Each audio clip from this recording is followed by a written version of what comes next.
We are broadcasting live. Thank you and good morning, everyone. This is a Town of Mono Council meeting for Tuesday, October 26th, 2021. The meeting is being conducted by means of electronic participation as permitted by Section 238, subsection 3.1 of the Municipal Act 2001 as amended, and the Town of Mono Procedural Bylaw 2020-42. Council chambers are not currently open to the public. This meeting can be viewed live and also later on through the portal on our webpage. I see that we have a quorum, and members of council are free to declare pecuniary interest at this point or at any point in the course of the meeting. We would like to begin by respectfully acknowledging that the Town of Mono resides within the traditional territory and ancestral lands of the Tiotante, Adirondack, Haudenosaunee, and Anishinaabe peoples. We also acknowledge that the Town of Mono resides within the treaty lands named under Treaty 18, the Nottawasaga Purchase of 1818.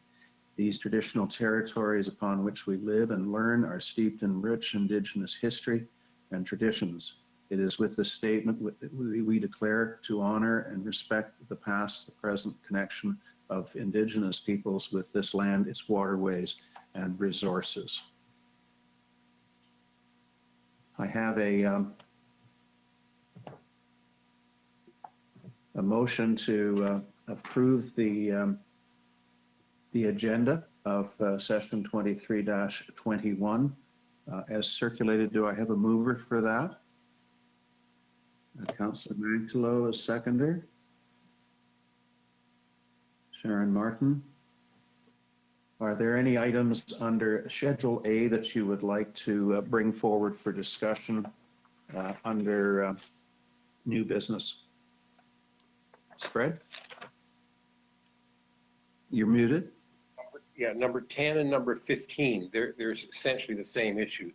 The new regulations under the Conservation Authorities Act. Okay. Any other items that we wish to bring forward? Sharon? Just wondering if it would be, so number 17, the Township of Melanchthon's resolution. Wonder if we could talk about that for a minute. Yes. And I would just like to make sure that everybody read number 8. It's not very long. It's concise. Will there be a test? I've posted it on my wall, Sharon. Absolutely. Okay, last call. And of course, until we get used to this consent agenda approach, I'll be reasonable about having matters later on identified in the course of the meeting. So I have the motion to approve the agenda. Any opposed? Motion is carried.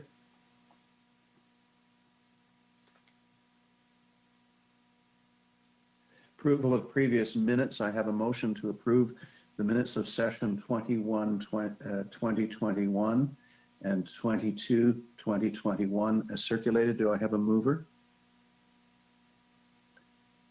Deputy Mayor, seconder? Councillor Mantilo? Any discussion of the minutes of the two sessions as circulated? Any opposed? That motion is carried.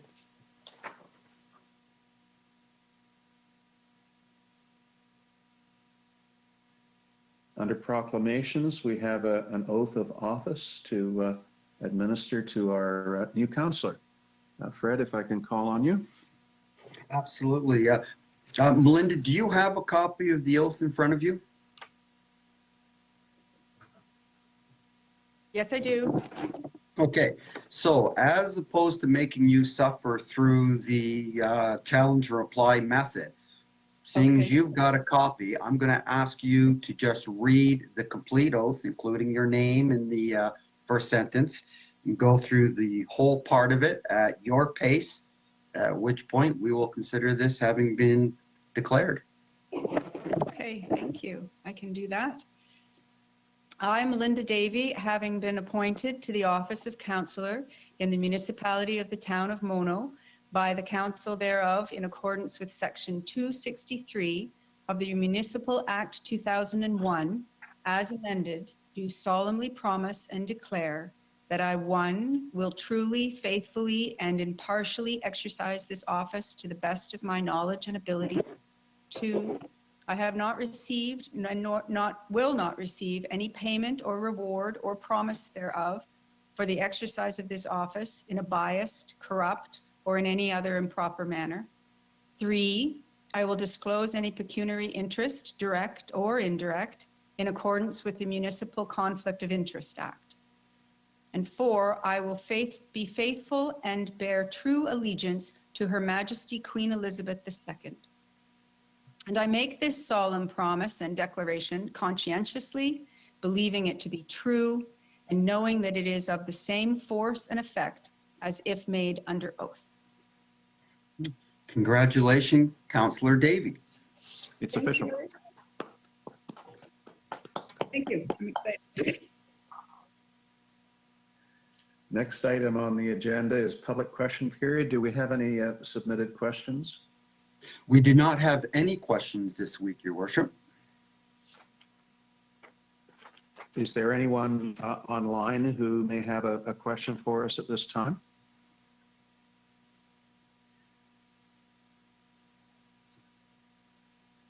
Not seeing anyone.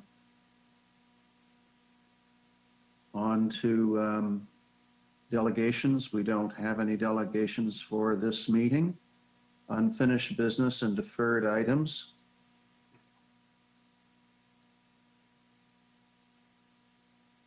First item is a list of unfinished and deferred, unfinished council business. Any discussion of the contents of that list?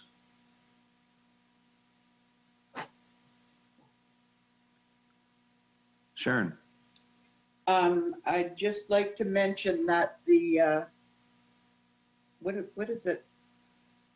I don't think we have a name for it, but the group that's going to form with Dave Trotman and myself and someone from the real estate community will be, that will probably take a little bit of time. And so it says 26th you want a report. The report is nothing's happened yet.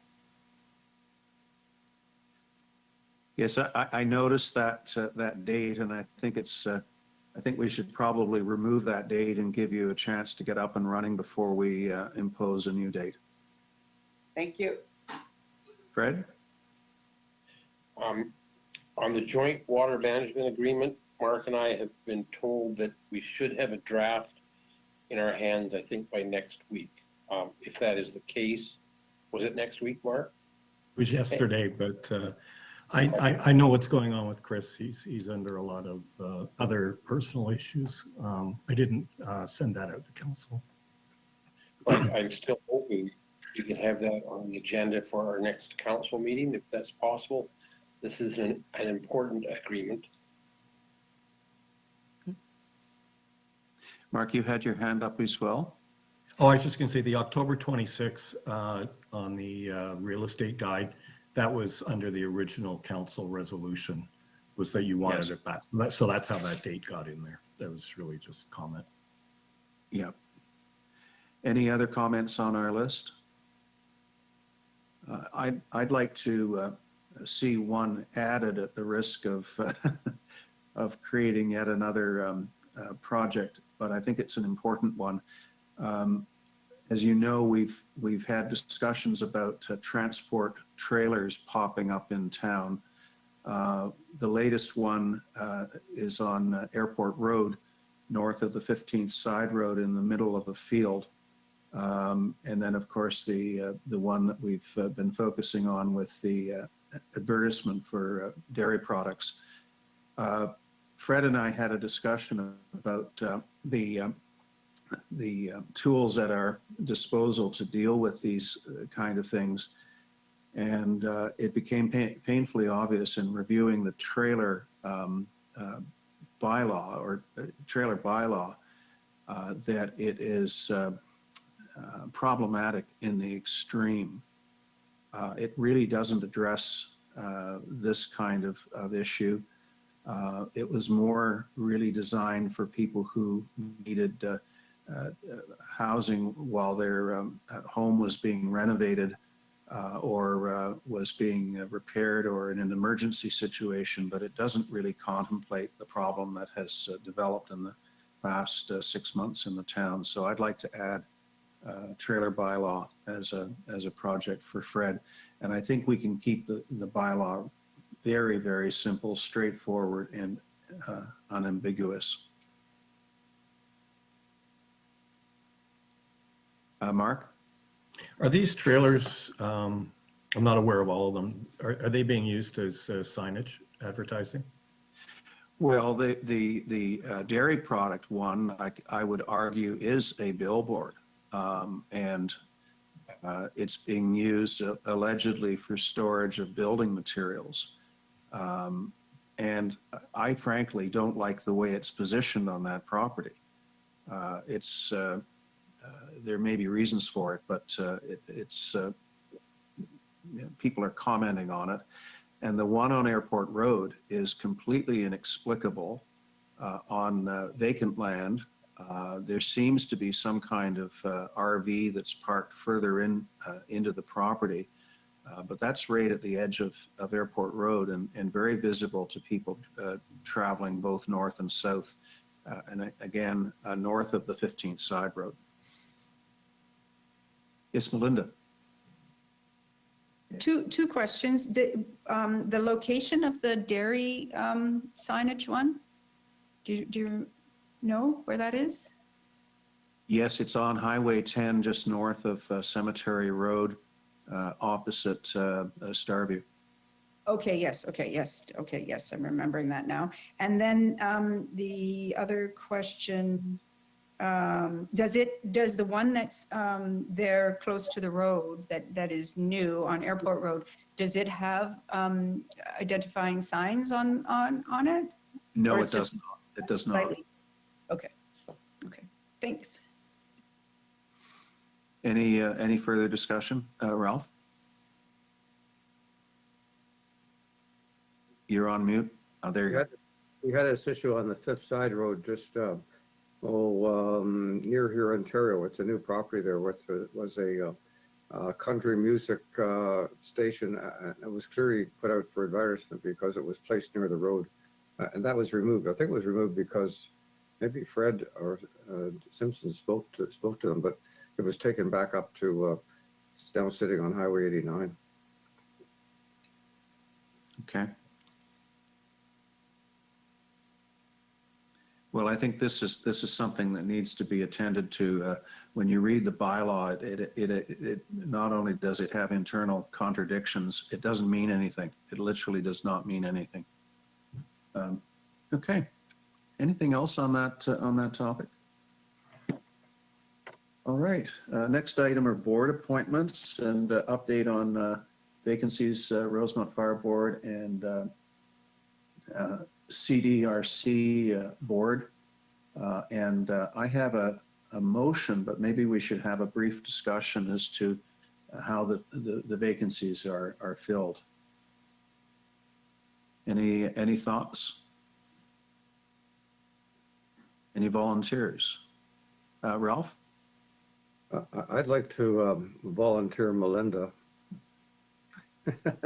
for both of these boards. They were boards that the outgoing mayor sat on quite ably, and I think she'd like them. One of the good advantages to the boards is that it gets you in contact with a different segment of our community, and you have a chance to get involved in something in a little more depth. I think they're good to sit on. Melinda?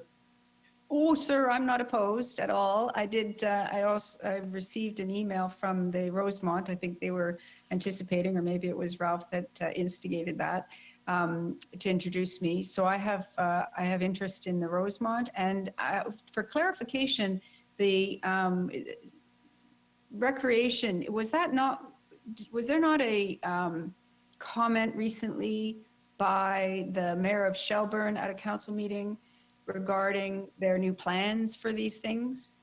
The use of that recreation place, is that the same? It's one in the same? You're absolutely correct. There was a delegation to council wherein the mayor of Shelburne was suggesting that they might like to have a different model of governance. It's not clear how that will roll out, if it will roll out, but they're pursuing it, we believe, and we will react when there's something tangible. Fred? There's one other issue on appointments to boards. Melinda currently sits on the Recreation Advisory Committee of the town of Mono. Kim, I'm not sure what our governing rules are. Is it permissible to have 2 council members on that committee? Kim? Yeah, according to our bylaw, we're to have 1 council member. So, Melinda, either you or I will have to get off the Recreation Advisory Committee. You're having a lot of fun on it. I'm quite willing to sit down. I'll still be available to help with events, but Kim, do you want me off the committee?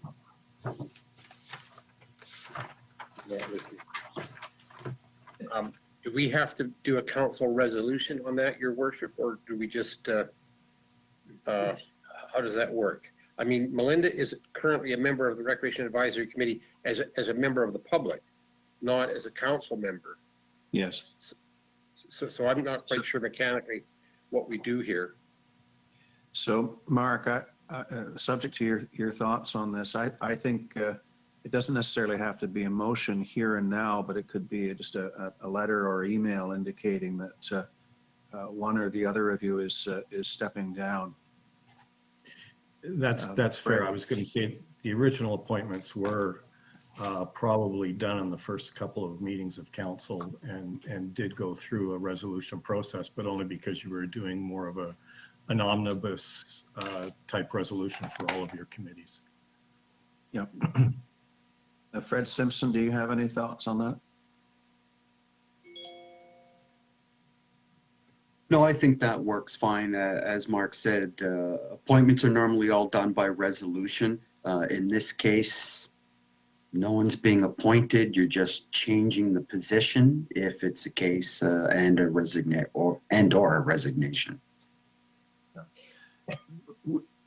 Melinda? So then, as a point of clarification, it would be acceptable to be on both the Centre Dufferin Complex Board of Management and also on the Mono Recreation? That would be okay? No problem? Okay. You could do All right, that. then I'm in agreement. Sharon? The Shelburne Recreation, the Centre Dufferin, the meeting is tomorrow, and I haven't received the agenda for that, but perhaps Fred Simpson, you could let them know that we've changed. Thank you. I have a copy of the agenda. I was talking to Kim to plan for this. Yeah. So I have a copy of the agenda for the meeting at 6:30 for whomever may be attending that meeting. Okay, good, thanks. I probably have it now too, I just haven't looked. So Melinda, you'd like to stay on the rec committee and join Rosemont, which would leave us to name somebody to Centre Dufferin? I think she's No. going to try Centre Dufferin too. I was thinking Oh, Centre Centre Dufferin, Dufferin too. but Okay. is that unrealistic to be? I don't know the. Not at all. Okay. No, I think I'd very much like to stay on RAC. I enjoyed all of the events that we were doing because we're going to do them Okay. again. Right. Okay, so I have a motion, whereas due to the resignation of Laura Ryan, vacancies currently exist on the Rosemont District Fire Board and the Center Dufferin Recreation Complex Board of Management, and whereas council wishes to appoint a Town of Mono representative to these boards, and whereas therefore be it resolved that we make the following appointments. Melinda Davie is appointed to the Rosemont District Fire Board. Number 2, Melinda Davie is appointed to the Center Dufferin Recreation Complex Board of Management. Do I have a mover for that motion? Okay. Deputy Mayor Nix, seconded by Councillor Martin. Any opposed? And that motion is carried. Thank you. Next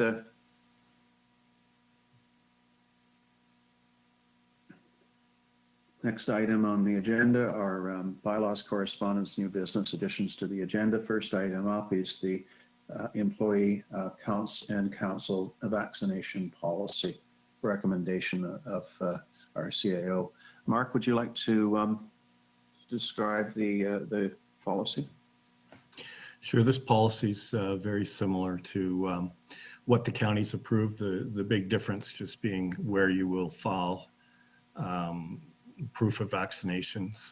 That'll be done with the treasurer, HR manager. We don't have a third-party provider looking after our health and medical records.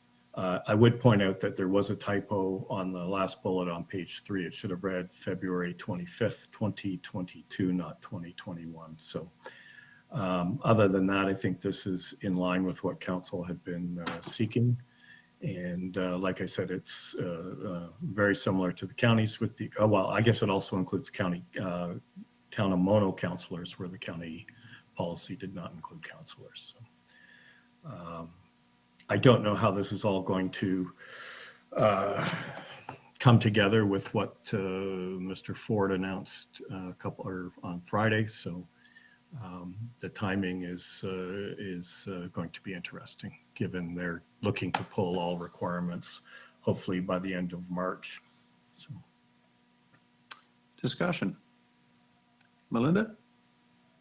Yes, he's made a lot of changes, but oftentimes when he makes changes like that, when there's 6 months that dust has to fall and settle and things change. But a lot of the changes that he's making are with the proviso that people are going to be vaccinated. No? Isn't that? So that if you mandate it now, then by the time 6 months pass, you will already have, everybody will be vaccinated. That's my understanding.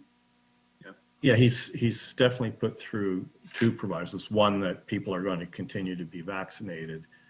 And I think 2, that we're not going to see another wave. Fred? Yes, and your worship, you can jump in and correct me if I get anything wrong here, but I was just going to briefly make some comments about the debate we had at the county level on this issue.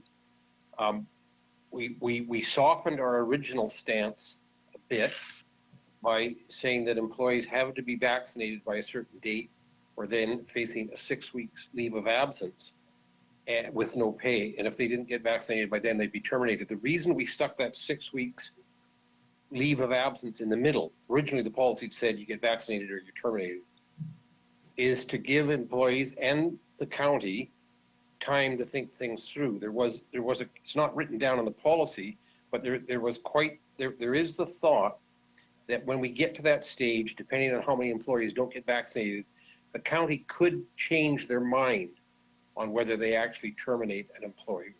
Am I correct in saying that, John? I think I am. It's a 6 week period of suspension without pay. And yes, we felt there was a difference between leave of absence versus suspension. Okay, right. You can have leave of absence for very good reasons and positive ones, whereas a suspension, I think, is a little bit more, sends a different message, as it were. Right, but there was a thought that the county could change its mind sometime in February about that last termination bit. The debate really centered on these 2 issues. On the one hand, people have the right to decide whether or not they get vaccinated and what they put in their bodies. No one's disputing that. But on the other hand, as an employer, we have a duty to make sure that our employees who do get vaccinated have a safe working environment. And it's not clear to us at all that having employees who are double vaccinated, having to work with a person who's not vaccinated is safe. Now, Sonia Pritchard at the county level, she told us that we're nervous. There is a big risk factor here. If it ever came to a termination, there could be all kinds of legal consequences, from wrongful dismissal to, well, you name it. So they are worried about the risk. I'm personally quite encouraged by the fact that since we started this debate at the county level, so many other organizations are coming out with vaccination policies. I suspect at some point somewhere in Canada, this is going to get tested in the courts. Right now, don't know how the courts would come down on it. Are the rights of the individual about choosing to get vaccinated more or less important than the rights of the rest of the population who have been vaccinated? I don't know, John, if that summarizes the county debate, but I thought the rest of council should be aware. Yeah, that does summarize it, and I think you're quite right about a lot of organizations are way ahead of us on this, and will be the first to be challenged. So, fair to say we have a little bit of cover here. Mark? Your worship, and I think I put that in my report as well. I think there is concern. I mean, we work to, create a strong staff force, and to start looking at dismissals is a concern, and I think that's been expressed by Sonia at the county as well, and also the legal side of it.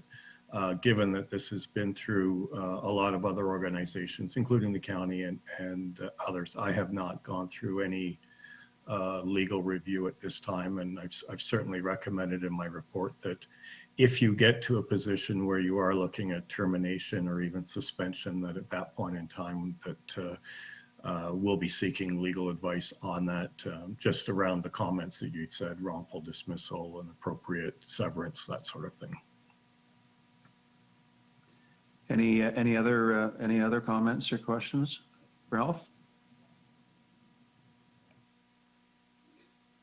Just to, I think that in the direction that Mark was speaking, I think it's interesting that if we don't have another wave, if the pandemic does go into an endemic phase, by the time we get to March, the mandates may not be of any necessity, and we may just be able to put this one on the shelf to collect dust, which would be very nice.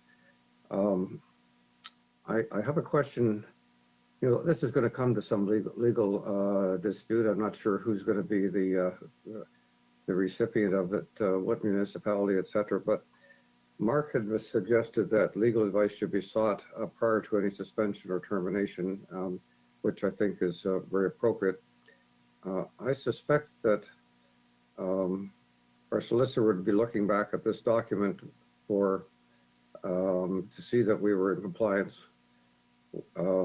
before we went on to a dismissal. And I wonder if it wouldn't be appropriate to have the document reviewed by our legal team at this time before we pass it into law. Fred?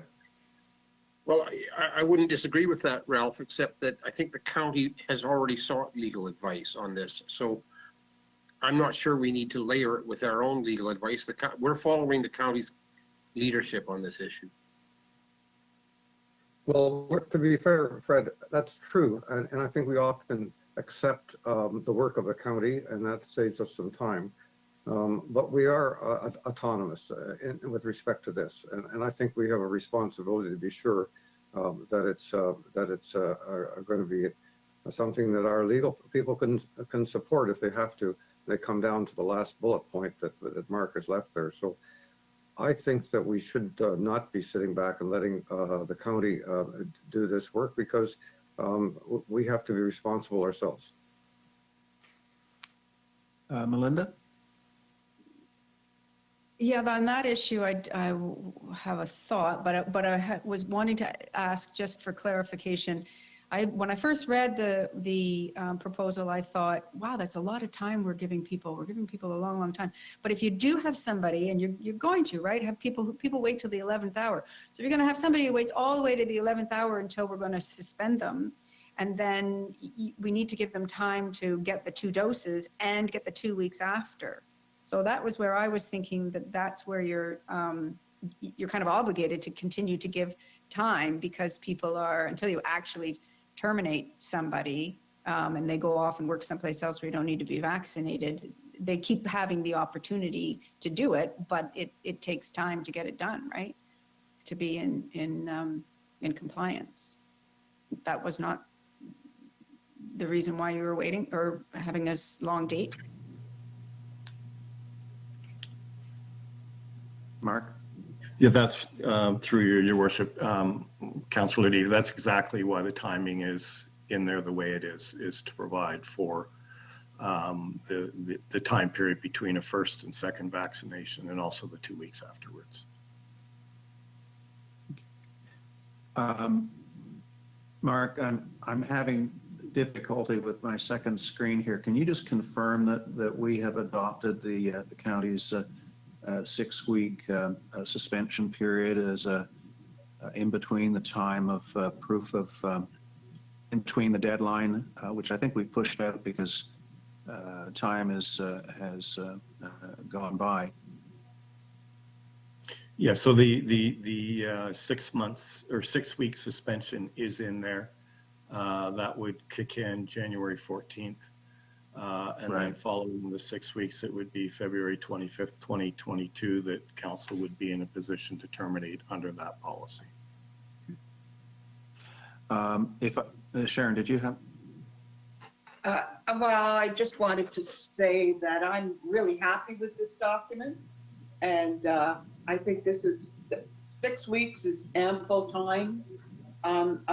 It didn't originate, the whole thing did not originate, am I right, with Dufferin County. They have taken a lot of this from other sources. And I think it's been reviewed a lot of times. I'm not sure we need to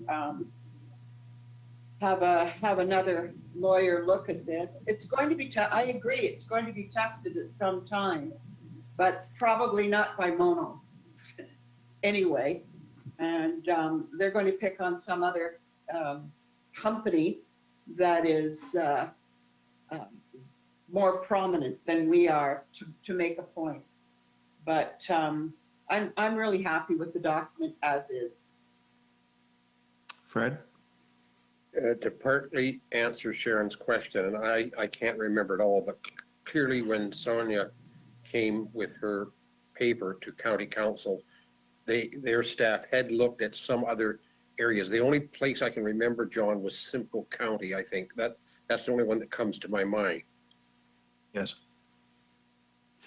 I frankly think that we should accept this today for a number of reasons. Number one, time is passing, and the object of the exercise is to encourage people to get vaccinated. We've created a long time between the passage of this policy and a possible termination for people to consider their options. We have an undertaking from the CAO to the effect that prior to us taking a draconian action, council will be engaged. And obviously we don't have a legal exposure until we actually take a decisive step with regard to an individual employee. So I don't, with respect to Councillor Magdalene, I don't see how sending this to the lawyer will result in any other outcome than the lawyer saying, well, you're taking your chances, and this hasn't been tested in the courts, and these are all things that we know already. So I'm in favor of passage of this in its current form. Ralph? I just wanted to bring that up for discussion. I don't necessarily feel that it needs to be done either. And I'm very strongly in favor of this. So I think that this is a situation where the well-being of the community takes precedence. And that's what I've said in the past. And I think that it's a very important a concept, and we're supporting that. I just add that it's important that we take action today, because I think the Premier has undercut the whole effort of getting people vaccinated by basically saying that, assuming that we don't have another wave, all these requirements are going to go away in the new year. You know, that's so irresponsible, and somebody could just as easily say now, oh, the pressure's off, I don't have to worry because all these requirements are going to be gone. Yes, there's a presumption that people are vaccinated, but by the same token, I think he's shot himself in the foot here. And wait a week and the position will change. Any further, Ralph? I just request a recorded vote, Your Honor. Yes. So I have a motion, if there's no further debate or discussion, the council received a report of the CAO titled Employee and Council Vaccination Policies 2021, dated October 21st, 2021, and that council adopts the infection prevention and control policy. And we've had a request for a recorded vote. Fred, if you could conduct the recorded vote. So if we could just confirm, first of all, the motion has been moved and seconded? I need a mover and seconder. Thank you very much. Councillor Davie moves, seconded by Councillor Martin. Okay. So the motion has been moved and seconded. Would anyone like to hear the motion? Got it. Nope. So in that case, we move to the vote. I'll start with the mover, Councillor Davie. How do you vote? I'm in favor. Yes. Councillor Martin? Yes. Councillor Mankalo? Yes. Deputy Mayor Nix? Yay. Mayor Kurlman? Yes. Yes. Vote carries unanimous. Thank you.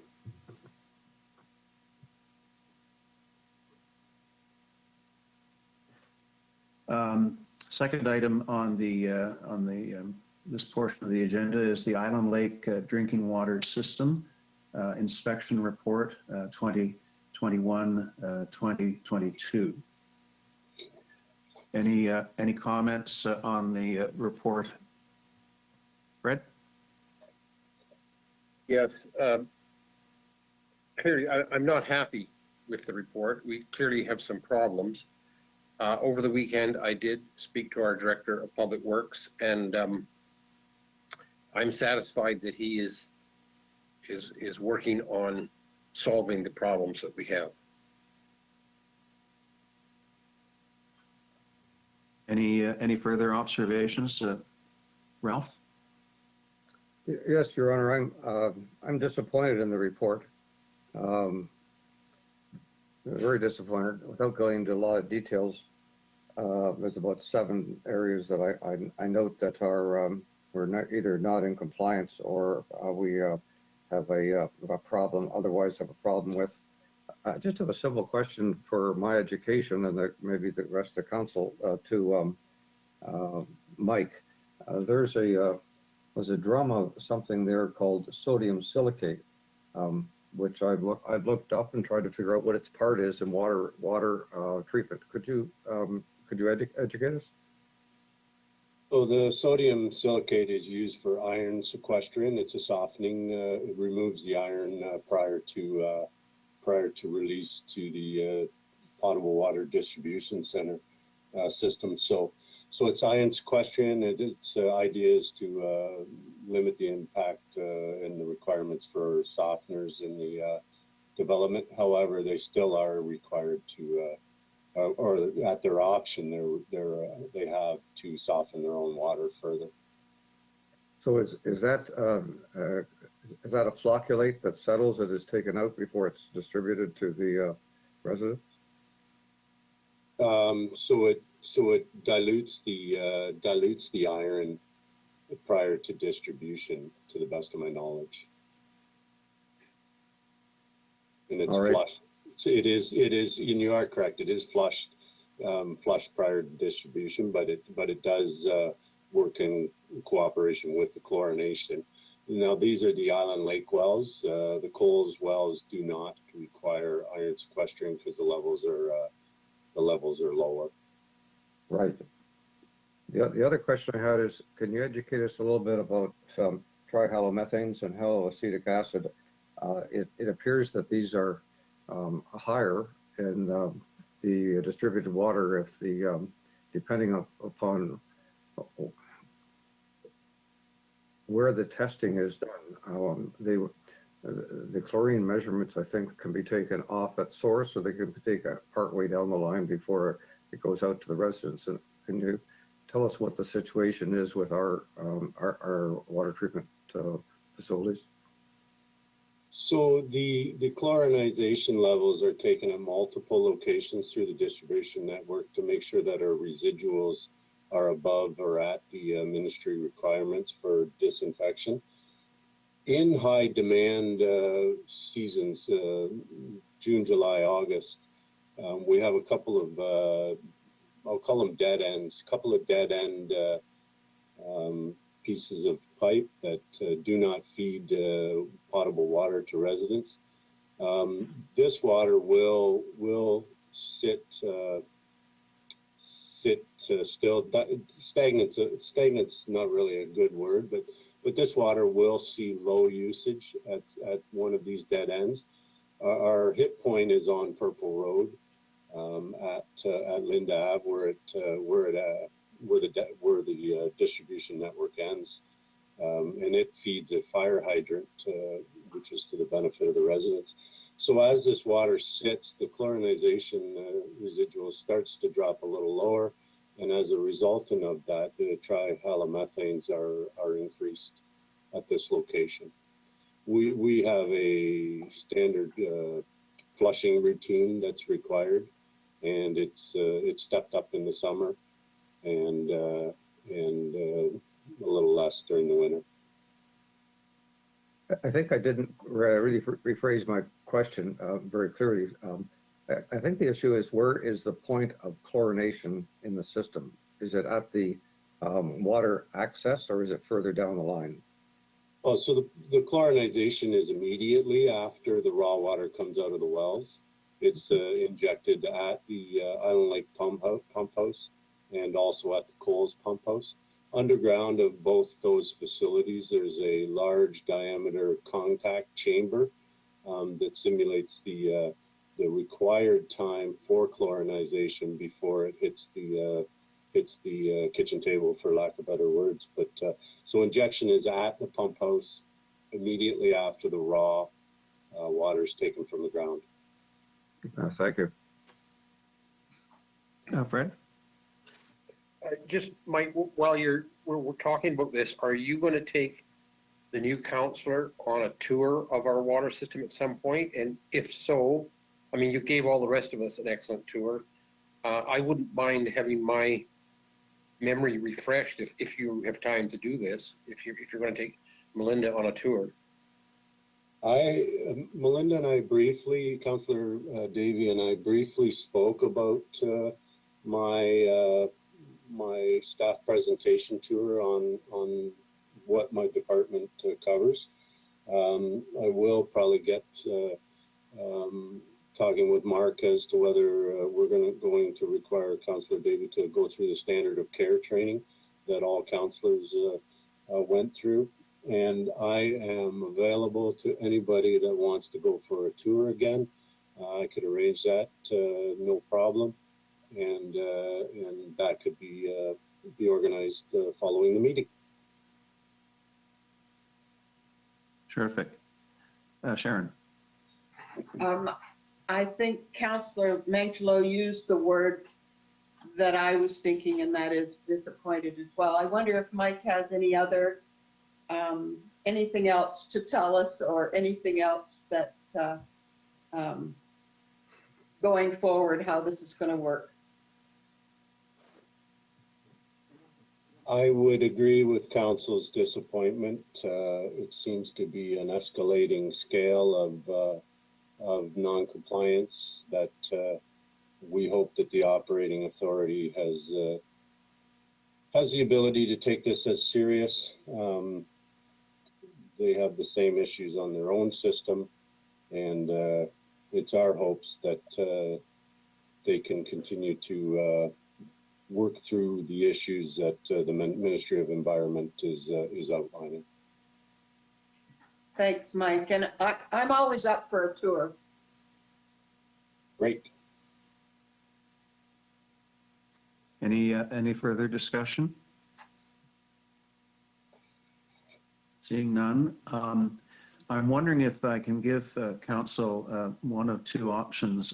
I have a double booking situation that requires me to step away for 10 minutes.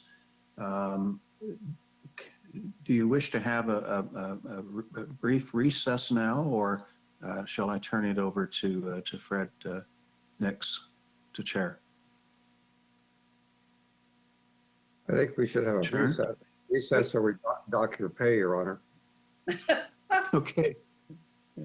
Recess. Thank you for that indulgence. I do want to weigh in on the item number 4 having to do with the Maple Inn. So assuming that the landfill openings report will be fairly brief, that will be our next item of substance. So it's now 9:47. Why don't we come back at I'm open to suggestions here, 10 o'clock? 10 o'clock, so we're adjourned until 10 o'clock. Thank you. We can go off, Andrew.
We're back live. Thank you for that indulgence. Next item on our agenda is the Mono landfill openings report. Mike, I think it's fairly self-explanatory. Do you sense that we're still, oh, sorry, Fred? You're muted. Fred? Fred Simpson, you're muted. There you go. Nope. Okay, just saying. Your worship, I don't believe we passed the resolution, did we, to accept the report on the drinking water system? Thank you very much. You're absolutely correct. So I have a motion that council receive the MECP Island Lake Drinking Water System 2021-2022 final inspection report. Do I have a mover for that? Councillor McDelow, seconded by Councillor Martin. Any further discussion? Any opposed? That motion is carried.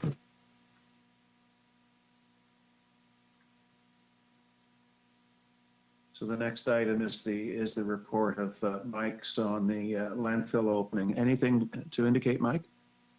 Thank you, Your Worship. Council will note that the attendance did drop in the fall, but the residents that do utilize it are still appreciative of it. And I don't see at this time, it's something that we can track to see if it does continue to fall, but I don't see any reason at this time to stop this service. And should council have any concerns, please let me know. But other than that, we would continue to budget for this in the coming season. Any thoughts or discussion? I think it's an excellent service for our residents, and to me, it's just a question of how we promote it more effectively so that more people are aware of it. Thank you, Mike. There is no motion to accept that report, so the next item on the agenda is the discussion of the Maple Inn application that's before Orangeville Council. We've all received a great deal of correspondence from our local residents who are impacted by this. I have to echo previous comments made to the effect that some of the letters extremely well reasoned. It is not a NIMBY reaction that we are dealing with so much as a problem of communication and clarity surrounding what the ship organization wants to do with this facility. So I'll open it up for discussion. Councillor Mantelow? Yes, I agree that we've had some really good letters, very thoughtful letters and considerate letters of people that are in the area. And it's important for us to recognize, I think we all know this, but maybe Orangeville doesn't, that the citizens that are going to be affected by anything that's negative about this development are all Mono citizens, because the Mono surrounds it. So it doesn't really affect Orangeville citizens. As such, we on council, my understanding is we were not invited to submit a response to this. And I think that's a bit of an oversight if that's true. And we as a council should be at some stage making a submission of our thoughts about this. I have one significant, I think it's a significant thought, and it's not original. I think Fred Nix brought this up with me in a private discussion, but the comments are about what is present now. And they may not be entirely or very much related to what is planned in the future. We're planning for some type of permanent or semi-permanent residence, and it's a live-in situation. And it's not like presently, I understand it's more of a shelter situation. So that will likely make some difference. The other issues that I don't see in the documents are, one is supervision in terms of security, what is planned in that respect. And the second is that if this is a residence for people who have mental illness problems, then it should be not just a home for them, but it should be a treatment center. And they do list some a treatment room or consultation rooms as a part of the facility. But it's not clear what at all if there's going to be a program or what the program would be. So I see that as being a deficiency of the application. This should be an application which combines, which deals with the whole purpose of this. And the whole purpose is clearly should not be just housing. It should be mental illness management. And maybe this is a part of their plan, but it's not present and available to us. Thank you. Any other thoughts? Fred? All right. Your Worship, I do have some thoughts. If I go on too long, just give me the high sign and I'll stop. I first want to say thank you, John. I read all the emails and letters that were sent to us by all Mono residents on Starview and those surrounding streets, and clearly there's been a problem, and I'm very sympathetic to what has happened to them. My second comment is, and if David Trotman is listening, is he on? No, he's not. No, he's sick, Fred. I Okay. like the bear note at the start of the Mark, meeting. maybe you can help. I read the application. My understanding is the current zoning for that property allows it to be used for, among other things, a motel or a home for transient people or whatever. What it does not allow is permanent residential units there. That's why they need the zoning change. The only reason I bring that up, Council and Mark, is that it seems to me whatever Mono's position is in communicating to Orangeville, we shouldn't be opposed to the zoning change, because I think that would partly alleviate the problem if those units became permanent housing units. My third point that I want to relate to the rest of council is that, yes, I think it was yesterday or on the weekend, I phoned Lisa Post. She's a councillor in Orangeville, and we had a very good lengthy discussion. And there's just a few points of that discussion that I want to bring out. And I hope if our residents are listening to this meeting, listen to this carefully.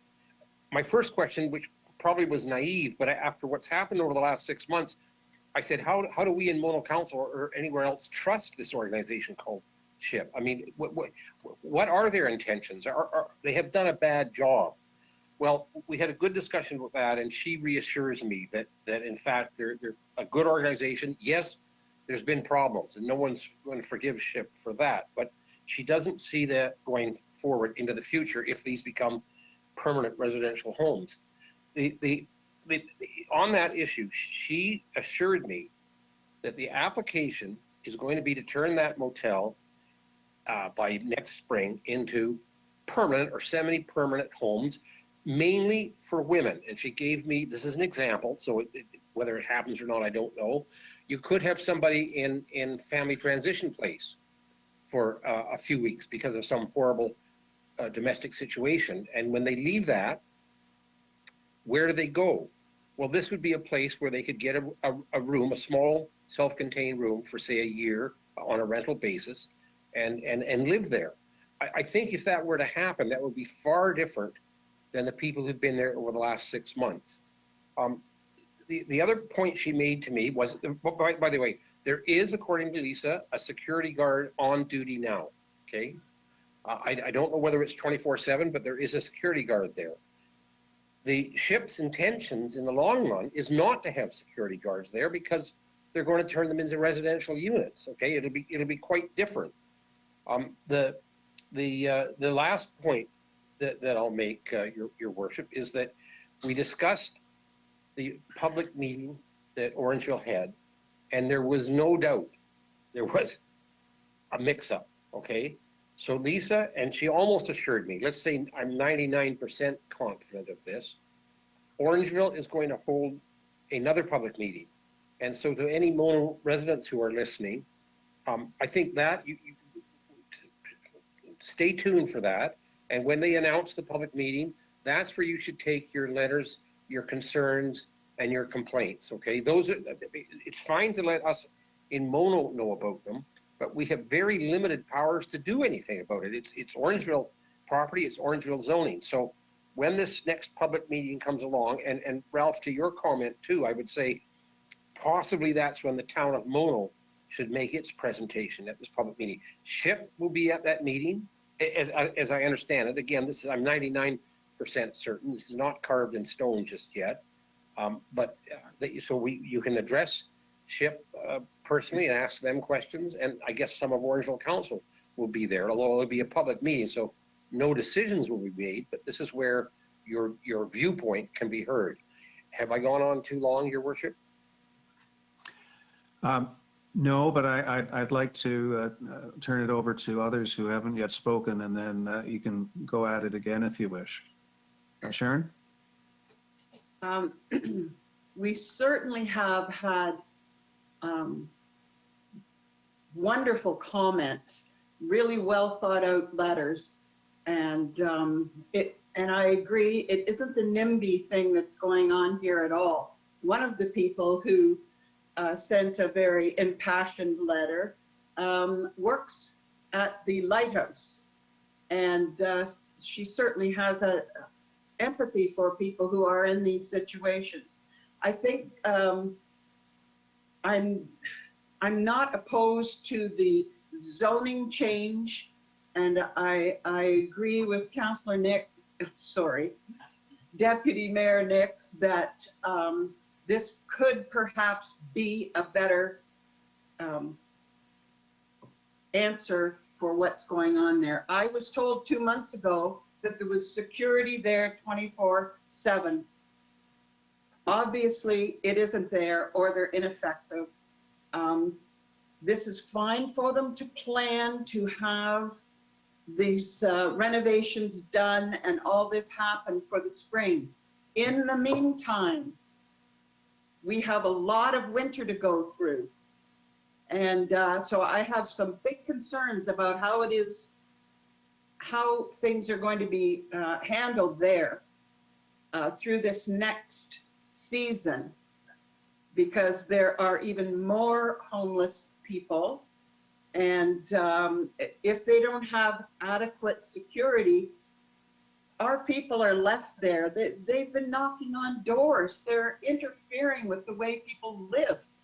It just can't happen. There needs to be security. Someone has to take responsibility. If we take that to Orangeville during the public meeting, perhaps that could be part of our stand. Thank you. Any further comments? Ralph? I think, Sharon, you make a very, very good point. In the interim, until we get into, if we go ahead with this, or they go ahead with this, in the interim, until residential situation is there, we do need to provide a significant improvement on the current situation. I'm not quite sure how to do that, although I think that it can be done just between our town staff and their town staff. Just a comment about which I mentioned before, but I'd like to emphasize it. As we all know, homelessness, if you look at the homeless population, a fair number of them have mental health issues. The transitions place, which has been mentioned, and as might be this might be a stepping stone from there, is really about domestic violence, and not primarily about mental health issues. And when I read the documentation here, it talks about mental health as being the primary determinant of the problems that people are having, that they are unable to access residential support. And so I repeat my thought that it's important that there's mental health support and counseling and et cetera as a part of this, and it shouldn't be a standalone hotel, if you'd like. If I can jump in briefly, this property has had a checkered history for many, many years and has gone through various iterations. It has been more of a shelter than not over the last, say, 10 years, and has been problematic for Mono residents who live in proximity. My understanding is that October 31st is the current deadline for comments to be submitted to the town of Orangeville, and I think it's critical that a letter go out to the town to confirm that, yes, they are going to hold another public meeting, and confirm that we will have a position to put forward at that public meeting. And I'd say something along the lines of the confusion regarding the application. There's a big difference between a shelter versus supportive housing. It is functioning more like a shelter now than supportive housing. The issue of security versus people being told that if there's problems, you simply call the police. And if it becomes supportive housing, I think we should ask SHIP what kind of guarantees are they going to build into their leases that permit them to deal with situations as they arise. If it's a shelter, presumably one can be evicted fairly readily from a shelter, but when it becomes supportive housing, protections under the Landlord and Tenant Act come into play, and it becomes much more problematic to deal with people who are not abiding by the rules. So these are discussions that I think we owe it to our residents to have SHIP come totally clean on what their intentions are, who the clientele is, what the rules of engagement are for the people who will be moving in there. And in the meantime, Sharon, you make a very good point about what happens between now and when the renovations are complete and it transforms from more of a shelter to transitional housing. But the critical thing here is getting a letter off to the town of Orangeville ASAP so that October 1st doesn't come and go and we find that they have processed the application, which I hope they will hold off doing. Fred? You meant October 31st, Your Worship. Can I just you said October 1st in your last statement. Pardon me, October 31st. Can I just raise another topic that is very, very closely related to this? In my conversation with Lisa Post, you know, and this is a responsibility I think we all have as being part of the government structure here in Dufferin County. We have a place where women who have had domestic problems can go, family transition place. We have a place in Orangeville where young people can go, choices. What we do not have in Dufferin County is a place to handle or where homeless men can go. So this is related to this conversation because I suspect that's in fact some of the people who've been put into this motel over the past 6 months. There has been a working group established. I don't know the status of it right now. And it was Sandy Brown who took the initiative on this. We have two very prominent Mono residents who have been, I think they're still on the committee, one being Terry Carter and one being Bob Burnside. I think we as the town of Mono have some responsibility to help out in this. I don't know where it's going to go, and I don't even know if the committee is going to have another meeting. But I let Lisa know to let Sandy Brown know that if they would like someone from Mono Council to sort of be part of that group, I would be willing to do it. I don't know what the solutions are, but there is a gap in our social system here in Dufferin County. Thank you, Fred. And just before I recognize Ralph, I've been in touch with Terry and Sandy on this, and I think one of the points of confusion over the Maple Inn address is that it became conflated with the discussions about a men's shelter. And SHIP has made it very plain that that's not where a permanent men's shelter or would go. But unfortunately, because the debate or discussion is occurring around the same time, the two issues have become conflated. Ralph? Yes, and Fred, you make very good points, and sometimes it's hard to support men. But I think that's true. I think also, Your Honor, you're looking for some support for a letter to be sent tout suite, and I very much support what you've suggested in that respect. Thank you. Mark, is that something that we can put together and send in? Yeah, I've been taking notes. You were kind of in two different places, and I just want to clarify. I think the first intent was that you wanted us to ask Orangeville whether they were going to hold another public meeting because we have comments on the application.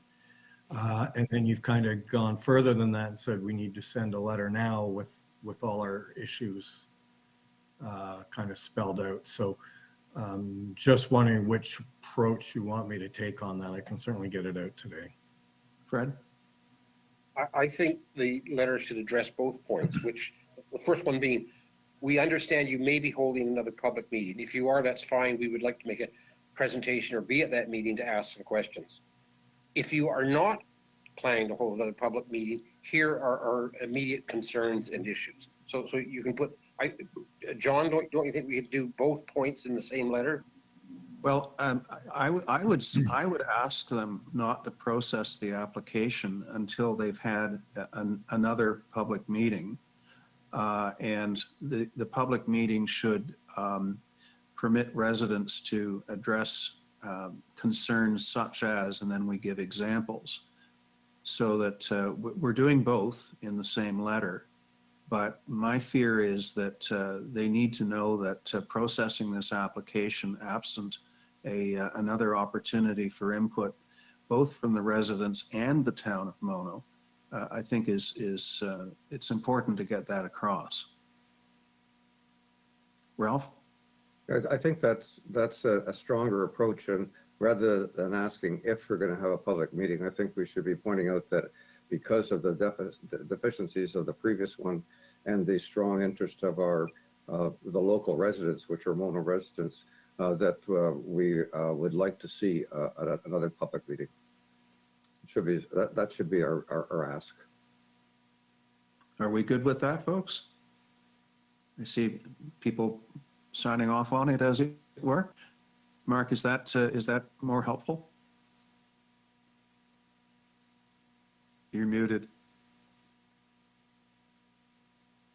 We can't hear you.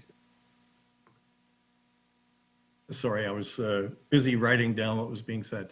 Yeah, I'll get something out today to them. Super. Any further discussion of this?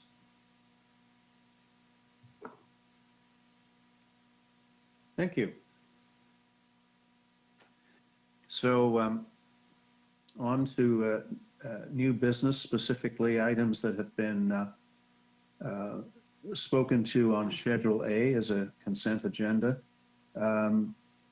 Item number 8, Sharon asks that we read the Mono Nordic Ski Club report, and we will dutifully do that. Item number 10 is TRCA update on MOUs and SLAs. And I forget who asked that we, Fred? Yeah, I spent some good time over the weekend trying to read the new Conservation Authority regulations. They're detailed and they're long. The important part is there's going to be, well, as you probably have heard, conservation authorities are going to have to divide their services and programs into three areas. What are called the mandatory areas, that's category 1.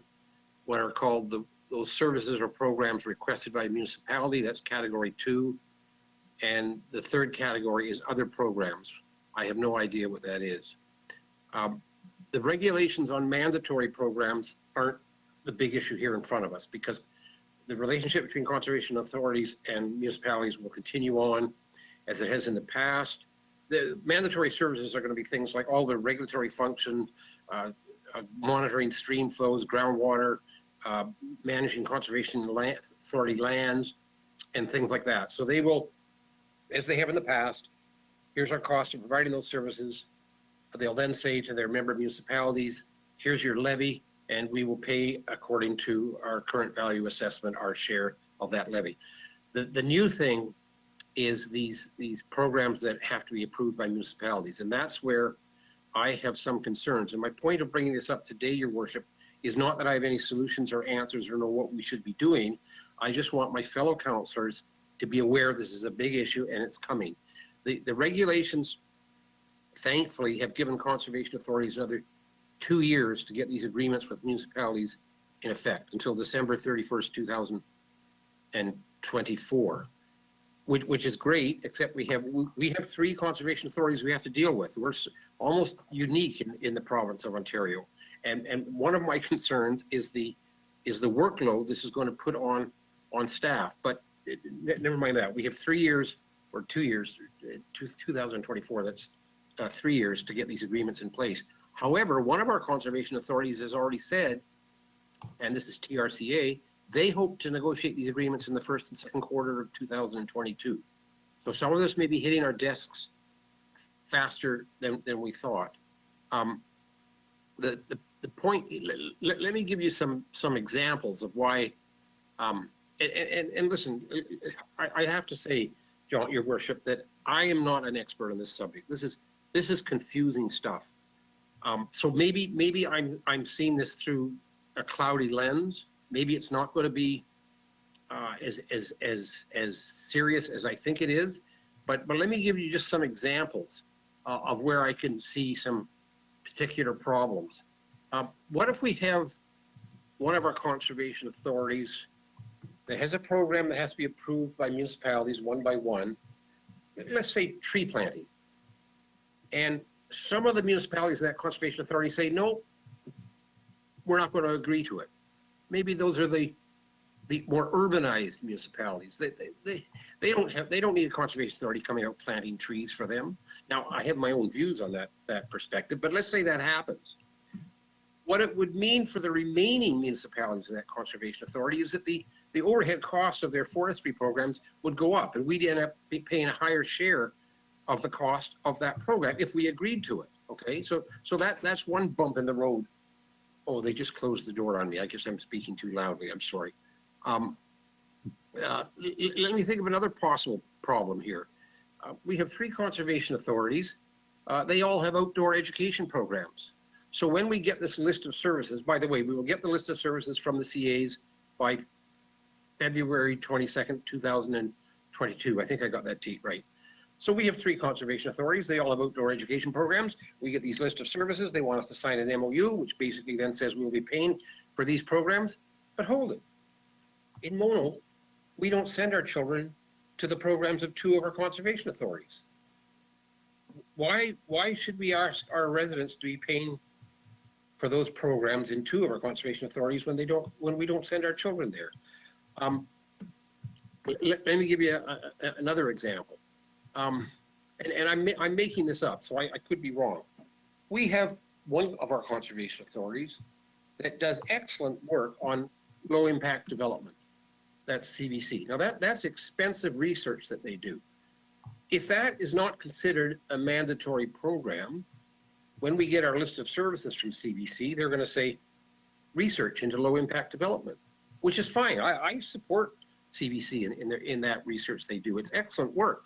But from our perspective and from our residents' perspective, this is mainly stuff that the more urbanized, quickly developing municipalities to the south of us need to be concerned with. We don't have any situation right now in Mono where any of this low impact development has any bearing on anything that we are now doing. Okay, so would we agree to pay for that service? I have other issues. I'll just give you one more, Your Worship, and then I'll sign off. One of the mandatory services or programs is managing conservation lands. So managing Island Lake is still a mandatory service. We'll be paying our share of that. through the levy. This is totally independent, by the way, of the current agreement we have with CBC for maintaining the trails there. But what I'm unclear on is, I don't think running programs on those lands is a mandatory service. I could be wrong. I've read the regulations carefully. I can't see that it is. So, for example, they run a fishing derby there every year. I don't know if the gate fees cover the cost of that or don't, or whether they do or they don't. I'm just picking this as an example. Suppose they don't. Do we now in Mono want to start paying for Conservation Authority programs that are on Conservation Authority lands? Okay, I'm going to sign off now, Your Worship, but I want to put these issues out in front of my fellow councillors. And I think, Ralph, if you might want to ask Ralph here because he sits on the NVCA board, that over the next 2 or 3 years, we're going to be looking at some complicated MOUs and service agreements with these conservation authorities, and we're going to have to decide, do we sign them or not, and what services do we want, and are we prepared to pay for these particular services? I'll leave it at that for now, Your Worship. Thank you, Ralph.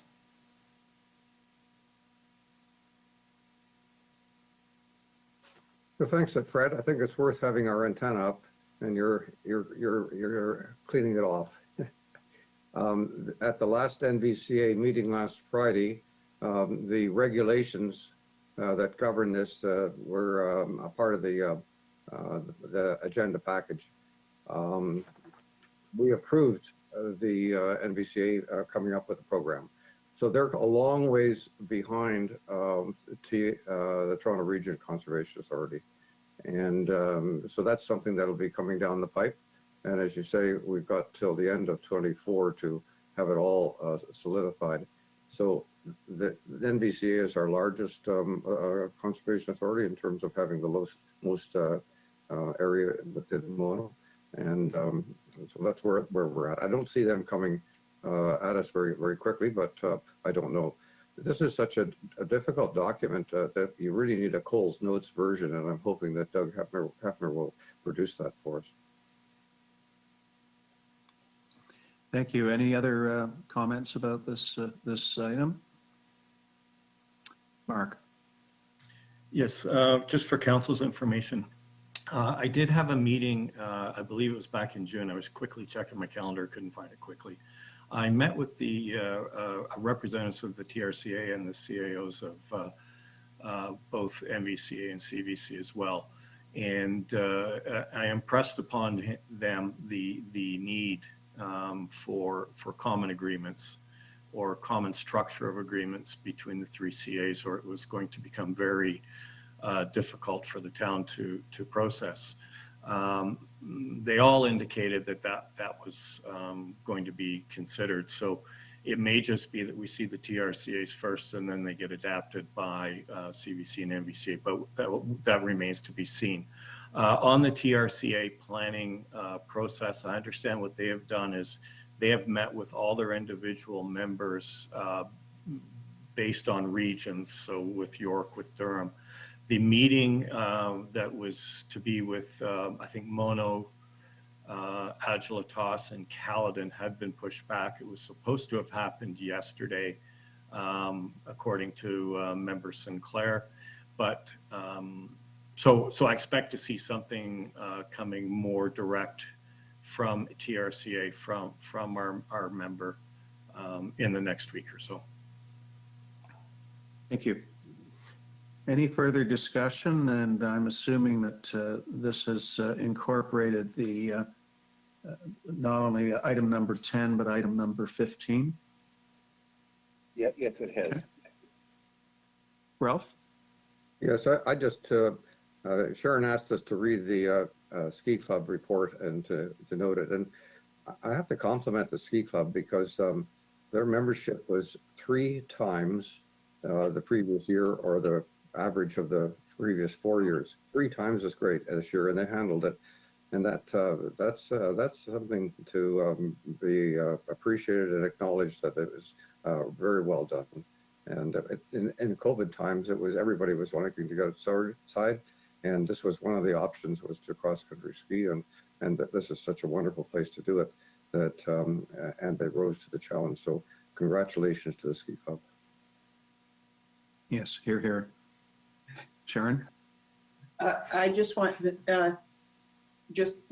to say that Warren Maycock, who is the president, asked for input, and I said that our mayor likes things to be clear and concise. So that's why it's not 14 pages long. Thank you, Sharon. Very good. The last item identified is number 17, the resolution, Melanchthon COVID-19 financial relief funding. And Sharon, I think you asked to bring this forward.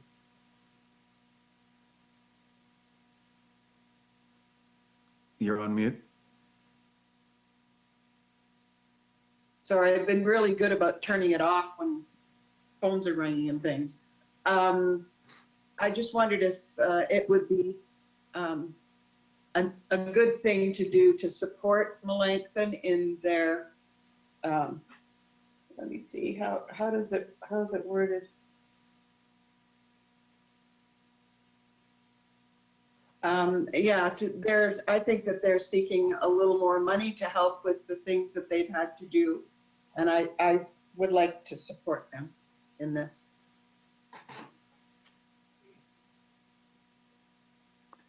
And are you prepared to move a motion accordingly? Certainly. I would like to move a motion that the town of Mono support their request from, tell me how to word it, Fred. Thank you. If I can suggest, as opposed to simply supporting the Melanchthon's resolution that we just passed, council passes a resolution on their own, something such as, be it resolved that council requests the province of Ontario to consider additional COVID-19 financial reliefs to assist municipalities with the extra costs and financial hardships associated with the enforcement of the provincially mandated COVID-19 passports. And then we put in a line that we'll be forwarding this to and list all of the normal municipalities and organizations will copy this resolution to. Sharon, you're good with that? Oh, thank you. Perfect. Do we have a seconder for that? Councillor Magdalo? Any further discussion? Any opposed to that motion? And the motion is carried. Just going back to the Maple Inn, I did have a prepared motion with regard to the planning director's report and asking that staff forward comments to the town of Orangeville. We've done that orally, so I don't think there's a necessity for that particular motion. I think we can pass on that motion. That's fine. I've got staff direction or council Excellent. direction. Okay, if there's no further items from Schedule A, I have a motion that we accept Schedule A to this agenda. A mover? Melinda moves. Fred seconds. Any opposed? Oh, Ralph? With respect to your last comment, I'm a little unclear what this means. Are we still going to be sending a letter to Orangeville outlining the items as we Yes. Yes, okay. I just had a formal motion that I neglected to read out loud, but we have a clear direction to staff on it, and I think that's satisfactory. Perfect. Okay. So any opposed to adoption of Schedule A? And that motion is carried.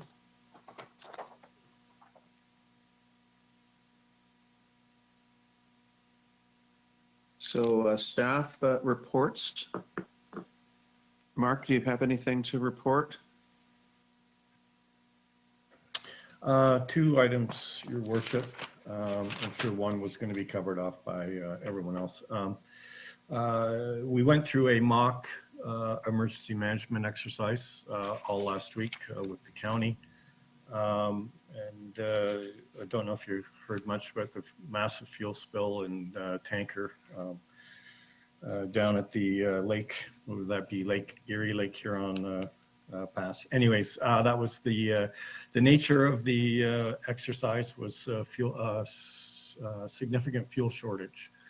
And it was quite an interesting exercise. Like I said, it went on for the entire week with injects throughout the week. It was quite a good exercise. There was a member present from Emergency Management Ontario, whatever their acronym is, who actually said it was probably one of the best exercises they've ever seen. So that was very positive. And secondly, the only thing I'd have to report is we did have a in-person meeting with the Mono Hills community, the golf course up at Airport Road and 20th Side Road. It was a very good meeting. They have several applications brewing for many different issues on the property. None of them are terribly significant. Some of them are related to ownership. Some of them are related to the issue with the external lands that some of you are aware of that were owned by the Holmes brothers. There had been previous emails to council on that. There is some earth moving that's going to be required to redo a couple of their holes. And they're also looking at moving their ownership to a plan of condominium as they're having difficulty with that ownership side. They're not looking at any increase at this time to their density or the number of units on the property or the golf course. It's all, I would call it relatively minor, but in totality, there's probably 5 or 6 applications that'll be coming forward to council. And we're trying to bring them all together at the same time so that it can be explained to council and that you're not going to get, you know, an application for fill in one meeting and then an application for plan of subdivision, another meeting, and an application for road closings in another meeting. So that occurred last week, and you'll probably be seeing something more on that within the next, I would say, 6 to 8 weeks. Other than that, I have nothing to report. Thank you. Any questions for Mark? Fred? Just one thing I want to bring to council's attention, and that is that the Roma Convention, the 2022 Roma Convention is again being held virtually, and that the deadline to request delegations is November 15th. So if there's anything on that front that council would like us to submit, or staff to submit for a delegation, November 15th is the deadline, and the delegations, of course, will be virtual. Thank you. Mike, are you with us? Thank you, Your Worship. Just to keep you up to date with the fiber network installed by Northern Frontenac, they're progressing fairly well on the Mono Amaret town line, and we'll look at getting them into shape before the winter hits us and approaches us. Brookfield wastewater treatment plant. They've had all the topsoil removed now, and they've been hauling the septic sand for the last week or so. We got 344 letters out to residents, and to date have not received any concerns. So it's working out. It's commencing as expected. Our Ministry of Environment, Conservation and Parks is in the Cardinal Woods system right now, drinking water, performing a similar inspection, and we're dealing with that on a weekly, daily basis. And that would be it, unless council has any other questions. Any questions of Mike? Thank you. Les?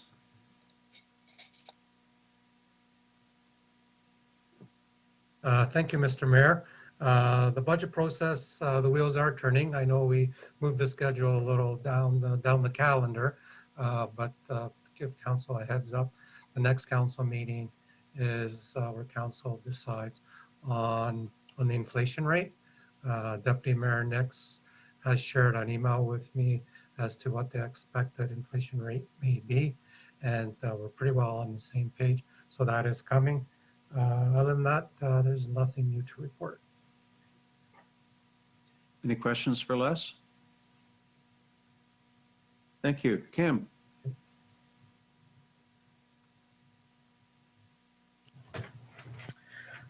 Just a couple of things to update council on Island Lake Family Park. Everything's moving forward very nicely. We have not, except for this past couple of days, had any delays regarding the weather. This has been our first delay, so we're looking at end of November, hopefully, as the majority of the completion out there. Of course, there will be things that will have to wait until the spring to complete, but that's basically just dotting the I's and crossing the T's. But the majority should be done by the end of November. Really, really happy with everything that's going on out there, and the contractor's been great to deal with. Other things going on is this week is our celebration of Halloween for Mono residents. Tomorrow night we have our house decorating contest. We have 9 entries. We have some judges who've been very kindly volunteered to help me go out and judge the houses. So we'll be doing that tomorrow night. And CBC has very kindly offered once again a family membership as the winning prize for the house decorating contest. So that's tomorrow night. And our Halloween Ghost Be Gone loot bags once again was really well received. We at this point have over 150 pictures that have been colored and submitted to us. So we will be delivering 150 loot bags on Friday to the residents of Mono. So looking forward to that as well. Other than that, my capital projects are progressing, coming along, and we're getting ready to close things down for the winter. We are trying to keep the tennis courts open as long as possible to offer that opportunity for the residents to keep on playing tennis as long as Mother Nature cooperates with us. That's about it. Thank you. Any questions for Kim? Thank you. Members of council. Fred, go ahead. I think Mike had his hand up there. Mike, sorry, I missed you. Mike? Sorry, Your Worship, I missed probably one of the more important items to discuss. Yesterday, we met with a group of biologists and chemists and engineers from the Walkerton Clean Water Center at the Coles water system. We're looking at a trial program for arsenic removal. As council is aware, we have some arsenic issues. We're still below the Ontario drinking water standards, but we are above the half allowable concentration. So that'll be looking at some types of filtration membranes or biofilters and some potential additives to reduce the arsenic. And as the program progresses, I will be happy. There'll be a final report from Walkerton provided to us. It's at a minimal expense, which is great, and we're looking forward to the results. Shelburne went through the same process and implemented one of the recommendations that they're going to tender right now. I don't know where they are on that, but I think it's worthy to note for council. Thank you. Ralph? Mike, I feel this is quite good, and I commend you for moving ahead and getting some action on this. It is a good project for sure, and needed. Indeed. Members of council, Fred? Just one item really, and this is following along from Les's comments. The Statistics Canada has come out with the September inflation rate, and I've done the calculations using the Ontario Cost of Living Price Index. And as we have done in the past dozen or so years, we adjust the salaries of Town of Mono staff by the average cost of living increase over the last 12 months. The number will now be, and I think I sent you an email on this, Les, it'll be 2.4%. And Fred, we've had this debate, I think, since my return to council, that this percentage is for budget planning purposes only, and that decisions with regard to salaries are made at budget time. Is that not correct? I guess that we do need a motion on this, but we've always, once we've got the figure, we've always used it to increase the wage grid. Am I correct, Les? But we do pass it.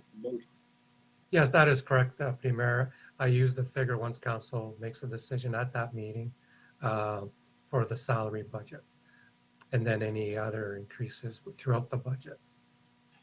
Because rates currently.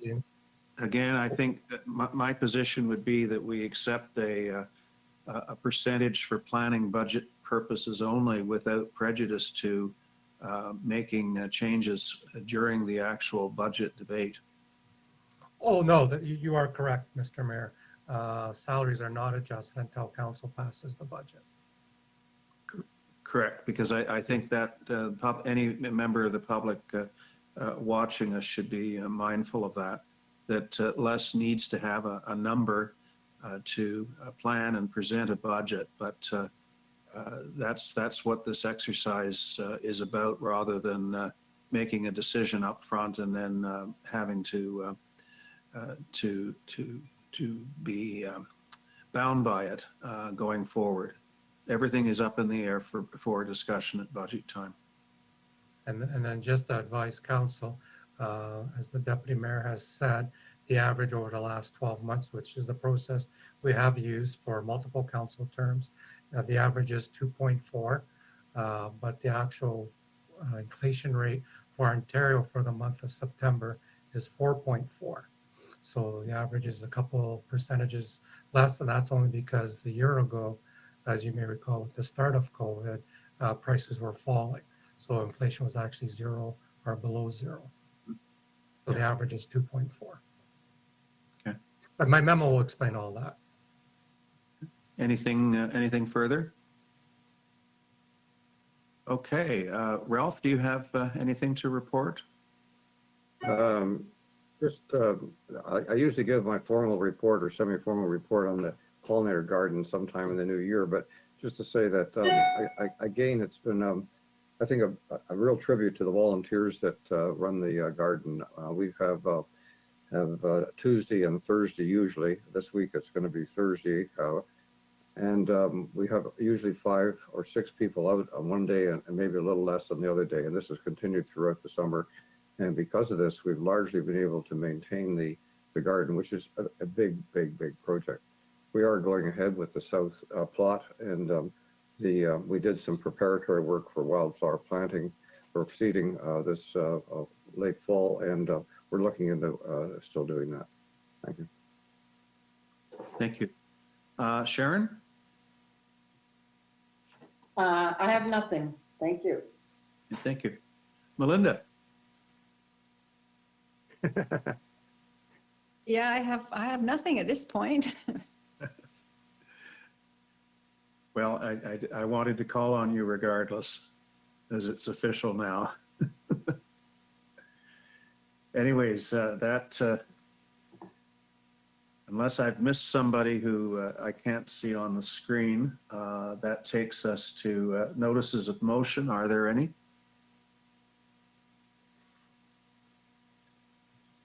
Next item would be in-camera items, and I have a motion that council move into a closed meeting pertaining to section 239 of the Municipal Act as amended at, unless somebody wants to take a brief break, proposing that we go immediately into camera at 10:57.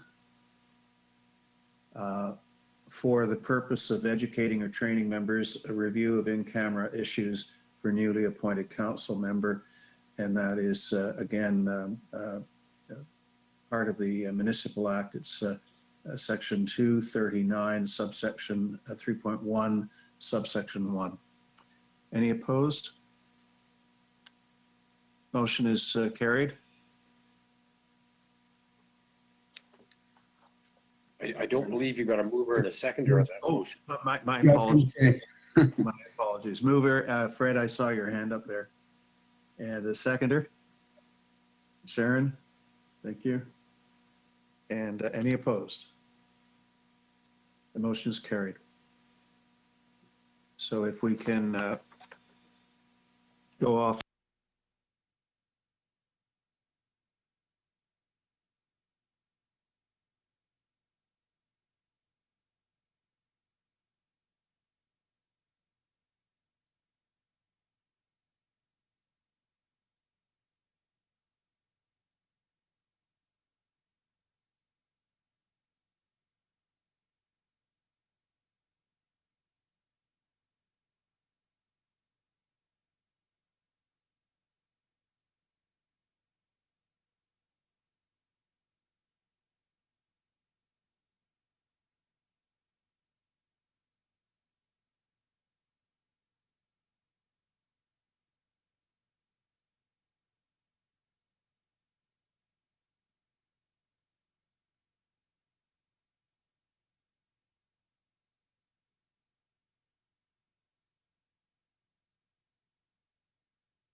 Thank you. I have a motion that we rise from in-camera session at 12:27 a.m. Pardon me, it's p.m. now.